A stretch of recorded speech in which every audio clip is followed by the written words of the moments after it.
Good morning students, welcome back. We were doing exercise 3.3 and students, I have tried to explain this question. The question is of to prepare a bar graph. Actually without help of bar graph it's not possible to explain this, but I have tried. Use bar graph which you have in your home. You have seen the bar graph, आपने देखा है उसको. सबसे पहले bar graph में आपने देखा होगा वर्टिकल और हॉरिजॉन्टल लाइंस, हॉरिजॉन्टल और vertical lines. Vertical horizontal line देखा होगा आपने. तो इसमें छोटे छोटे these are the small units. ऐसे आप जब बार ग्राफ देखेंगे 1 2 3 4 5 6 7 8 9 10, ये एक बड़ी एक होती है डार्क लाइन. इस तरह से ये डार्क होती है, बाकी सब जो है थोड़ी लाइट होती है. फिर उसके बाद फिर after 9 counts 1 2 3 4 5 6 second unit, third unit, 4 unit. तो ये जो स्मॉल होता है, स्मॉल यूनिट इसको हम कहते हैं. यहाँ स्मॉल यूनिट कहते हैं, इसको एक बड़ी यूनिट कहते हैं, कहीं कहीं इसको 1 यूनिट कहते हैं. तो 1 यूनिट तो ये हो गया, but it is the small unit. अब यही होती है आपकी स्केल. आपने स्केल क्या चूज करना है यहीं से डिसाइड होता है, स्मॉल यूनिट से. ठीक है, ये क्वेश्चन है आपका. इसमें क्लास और नंबर ऑफ चिल्ड्रन, किस क्लास में कितने बच्चे हैं आपको दिया हुआ है. इसी को हमें ग्राफ के फॉर्म में रिप्रेजेंट करना है, ड्रॉ करके दिखाना है. जैसे इसके पहले क्वेश्चन में ग्राफ बना था और उस पे क्वेश्चन सॉल्व करने थे. यहाँ पे ग्राफ पहले बनाना है, आपको दिया हुआ है, और उसके बाद क्वेश्चन भी सॉल्व करने हैं. तो सबसे पहला काम हमारा होता है टू चूज द स्केल. मतलब हमको ये यूनिट क्या लेनी है ग्राफ बनाने के लिए.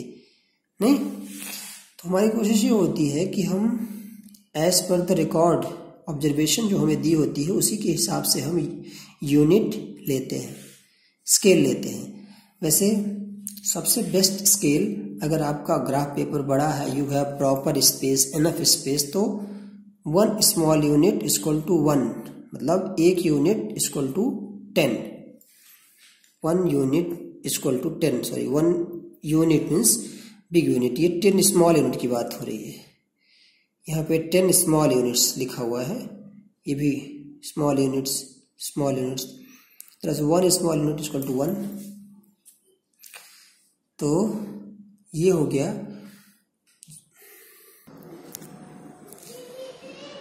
तो इस तरह से हम स्केल को चुनते हैं.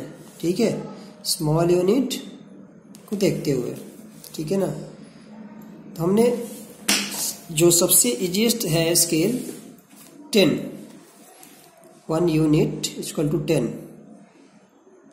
ओके, इसको लेते हुए हमने, क्योंकि टोटल आपका मैक्सिमम जो नंबर ऑफ स्टूडेंट है 135, तो हमने 140 तक बनाया है, क्योंकि 140 और 130 के बीच में 135 आएगा.